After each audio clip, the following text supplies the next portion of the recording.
आप सभी को वसीम खान का नमस्कार। गॉडविल इंटर कॉलेज के यूट्यूब ऑनलाइन प्लेटफॉर्म पर आप सभी का हार्दिक अभिनंदन है। हमने जो एक मैथ की जर्नी स्टार्ट की है, उस मैथ की जर्नी का पार्ट नंबर 3 है और जो एक्सरसाइज है 8A का वो क्वेश्चन नंबर 7 का हम डिस्कस कर रहे हैं।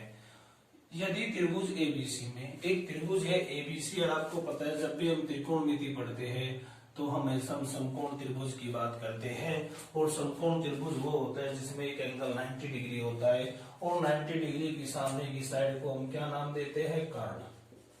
और मेरे पास ए बी की वैल्यू कितनी है 25 और ए सी की वैल्यू कितनी है 26। तो अब हमसे पूछा है tan a cot c cosec c sin c cosec a और sec a। ध्यान से देखिए, हमें जो वहां पर चीजें लिखी है tan a cot c cosec c sin c cosec a और sec a की वैल्यू फाइंड आउट करनी है। अब मैं फर्स्ट देख रहा हूं tan a मेरे पास क्या होता है, हमने फर्स्ट क्लास में ये चीजें डिटेल में सीखी थी। और tan a मेरे पास होता है लंब बटे कर्ण। अब आपको पता होगा ये मेरे पास क्या है, कर्ण, और ये क्या होगा, एंगल a के लिए। अगर मैं इस एंगल की बात करूं, आपको पता है किसी एंगल के सामने की साइड क्या होती है, लंब, और जो साइड बच गई उसे हम क्या नाम देते हैं, आधार। तो अब आपको पता है tan a क्या होता है, लंब बटे कर्ण। अब मुझे लंब की वैल्यू फाइंड आउट करनी पड़ेगी, और आपको पता है कर्ण, लंब और आधार में एक संबंध होता है, एक रिश्ता होता है। उस रिश्ते को हम क्या नाम देते हैं, उस रिश्ते को हम नाम देते हैं पाइथागोरस, और उससे ही हम लंब फाइंड आउट कर रहे होंगे। तो आइए अब हम लंब फाइंड आउट करने का तरीका देख रही है। आपने समीकरण पढ़ी होगी, इसका नाम है पाइथागोरस थ्योरम। कर्ण का स्क्वायर इज इक्वल टू आधार का स्क्वायर प्लस लंब का होल स्क्वायर। अब आपको पता है प्यारे बच्चों, मुझे लंब फाइंड आउट करना है, और जो चीज हमें फाइंड आउट करनी होती है उसको एक साइड में रखते हैं और फिर सब कुछ दूसरी साइड में ले जाते हैं। ये मेरे पास आधार यहाँ पर कहीं का है प्लस का, दूसरी साइड में जाके किस चीज का जाएगा, वो माइनस का। अब मैंने K4 है कर्ण और A4 है आधार, तो अब मैं शॉर्ट फॉर्म में लिख रहा हूं। अब मुझे पता कर्ण की वैल्यू कितनी है 26 का होल स्क्वायर, और मेरे पास आधार की वैल्यू कितनी है 24 का होल स्क्वायर, और यहां से आ गया लंब का होल स्क्वायर। अब यहां से इसको सोल्व करने के बहुत से मेथड हो सकते हैं, लेकिन हम यहाँ पर केवल 2 मेथडों पर डिस्कस कर रहे हैं। जो मेरे पास फर्स्ट मेथड तो क्या है, मुझे 26 का होल स्क्वायर याद हो, 24 का होल स्क्वायर याद हो। एक मेथड ये है, मेरे पास एक फॉर्मूला याद हो, ए स्क्वायर माइनस बी स्क्वायर, ए प्लस बी और ए माइनस बी। बोले तो ए की वैल्यू हो गई यहाँ पर 26 और बी की वैल्यू हो गई यहाँ पर 24। तो जैसे कि मैं बात कर रहा था 26 माइनस 24, अब यहाँ पर ए की वैल्यू है कितनी 26 और बी की वैल्यू है कितनी यहाँ पर 24। तो यहाँ पर 26 प्लस 24 और 26 माइनस 24, और ये मेरे पास हो गया लंब का होल स्क्वायर। 26 में 24 ऐड जो करा कितना आया 50, और 26 में से 24 गए कितना आया 2, और ये लंब का हो गया होल स्क्वायर। और जब मैंने 50 में 2 की मल्टीपल करी कितना आया 100, और यह लंब का होल स्क्वायर। अब आपको पता है ये 110 का होल स्क्वायर होगा, तो ये हो गया लंब का होल स्क्वायर। और आपको पता है इट टू इट कैंसिल, तो लंब की वैल्यू आई कितनी 10, लंब की वैल्यू आई कितनी 10, तो ये हो गया मेरे पास 10 सेंटीमीटर। हम उसको tan a फाइंड आउट करना है, और आपको पता है tan a मेरे पास क्या होगा, लंब बटे कर्ण, क्या होगा सॉरी लंब बटे आधार, ये होगा मेरे पास लंब बटे आधार। और आपको पता होगा जब भी हम कोई ट्रिग्नोमेट्री रेशो फाइंड आउट कर रही है तो हम सबसे पहले एंगल देखते हैं। यहाँ पर एंगल ए की बात हो रही है, मतलब इस एंगल की बात हो रही है, और आपको पता है जिस एंगल की बात हो रही है उस एंगल के सामने की साइड क्या होती है, लंब है। तो मेरे पास tan क्या हुआ, लंब है, और जो चीज बच जाती है वो होती है मेरे पास आधार, क्या होती है आधार। तो यहाँ पर लंब की वैल्यू आई कितनी 10 और आधार की वैल्यू आई 24। 2 से इसे भी काटा, 2 से इसे भी काटा, 2 से काटने के बाद ये आया 5/12। अब मेरे पास है कोट सी। अब मुझे किसकी बात हुई? एंगल सी की। अब एंगल सी के लिए, अब एंगल सी की बात हुई। अब एंगल सी के लिए ये क्या होगा मेरे पास? लंब है। और जो बच गया ये क्या होगा मेरे पास? आधार। तो अब मैं क्या करूंगा? कोट सी मेरे पास क्या होगा? कोट सी होगा मेरे पास आधार बटे लंब। क्यों? क्योंकि हमने पहली क्लास में ये चीज पढ़ी थी, कोट थीटा किसके इक्वल होता है? आधार बटे लंब। जिसने पहली क्लास नहीं देखी तो मैं आपसे रिक्वेस्ट करता हूँ पहली और दूसरी क्लास देखे, तभी वो थर्ड क्लास को देख रहा हो। आधार बटे लंब, आधार की वैल्यू कितनी है यहाँ पर? 10 और लंब कितना है? 24। तो यहां से भी वैल्यू आई 5/12। अब मुझे चाहिए कोसी। और आपको पता है कोसी क्या होता है मेरे पास? आधार बटे कर्ण। क्या होता है? आधार बटे कर्ण। और आपको पता है एंगल सी हो रहा, और एंगल सी के लिए आधार क्या है? 10 और कर्ण तो सबके लिए इक्वल ही रहेगा 26। तो इसे सोल्व करने पर आएगा 5/13। अब फिर एंगल सी की बात हो रही है, बात हुई साइन की। तो आपको पता साइन थीटा क्या होता है? लंब बटे कर्ण। लंब बटे कर्ण। और जो मेरे पास लंब की वैल्यू है एंगल सी के लिए वो कितनी है? 24। और मेरे पास कर्ण की वैल्यू कितनी है? 26। और जब मैं इसको सॉर्ट आउट कर रहा हूंगा तो सॉर्ट आउट करने के बाद ये आ रहा है 12/13।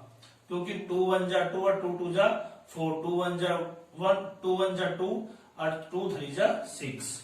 अब मैं बात करूं कोसेक ए की। अब मेरे पास कोसेक ए होता है कर्ण बटे लंब है। और आपको पता है अब एंगल ए की बात हुई। एंगल ए के लिए आपको पता है चाहे एंगल ए की बात हो चाहे एंगल सी की बात हो तो कर्ण तो बिल्कुल सेम एज रहेगा, सिर्फ लंब और आधार चेंज हो गए। यहाँ से लंब की वैल्यू मेरे पास कितनी होगी? लंब की वैल्यू होगी मेरे पास यहाँ से 10। तो ये आ गया 13/5। अब बात हुई सेक ए की। आपको पता है सेक ए मेरे पास क्या होगा? सेक ए होगा मेरे पास कर्ण बटे आधार। कर्ण बटे आधार। और आपको पता है एंगल ए की बात हुई। एंगल ए के लिए आधार था कितना? 24।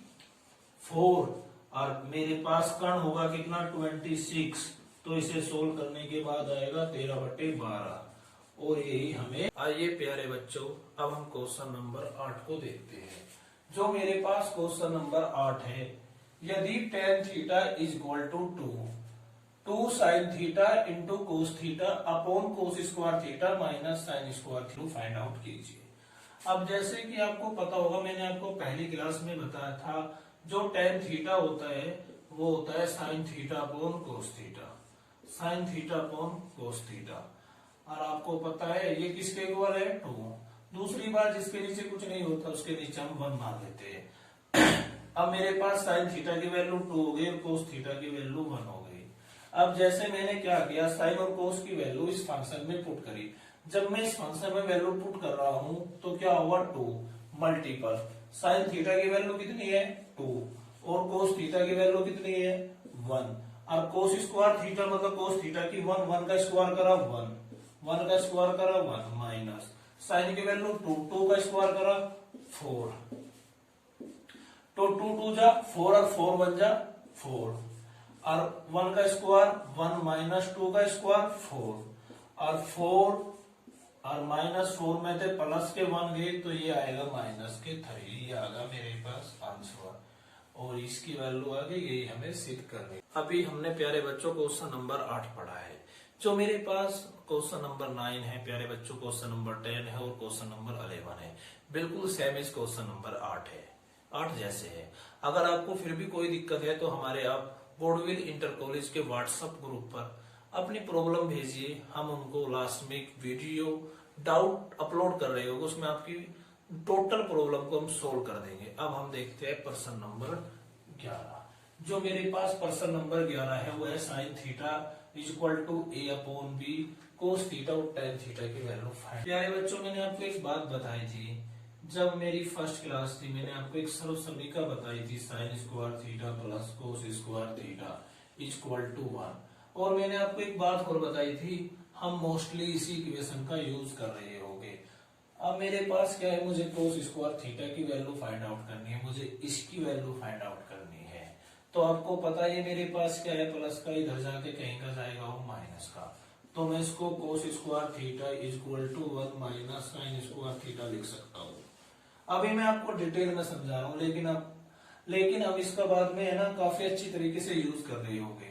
अब आपको पता है क्या है, इधर स्क्वायर, आपको पता है जब एक साइड से स्क्वायर हटते हैं तो दूसरी साइड जाके क्या हो जाता है, स्क्वायर रूट।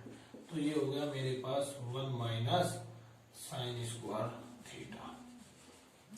अब आप एक बार देखो, ये मेरे पास क्या है, साइन थीटा की वैल्यू है a अपॉन बी, और आपको पता है यहाँ पर साइन थीटा का क्या है, स्क्वायर, तो हम यहाँ भी इसका स्क्वायर कर देंगे, माइनस a अपॉन बी का होल स्क्वायर। और आपको पता है ये मेरे पास क्या होगा, 1 minus A square upon B square. और आपको पता है प्यारे बच्चों, बी स्क्वायर की 1 में मल्टीपल करी, B square minus A square, क्या हुआ, B square minus A square, और ये आया अपॉन बी स्क्वायर। आपको पता है बी स्क्वायर तो बाहर आ जाएगा और ये वैल्यू बाहर नहीं आ पाएगी, तो ये मेरे पास हुआ B square minus A square upon B. ये मेरे पास कोस थीटा की वैल्यू आ गई। अब मुझे टेन थीटा की वैल्यू चाहिए। अभी मैंने कुछ चंद लम्हों पहले प्यारे बच्चों एक बात बताई थी, जो मेरे पास टेन थीटा होता है वो होता है sine theta upon cos theta.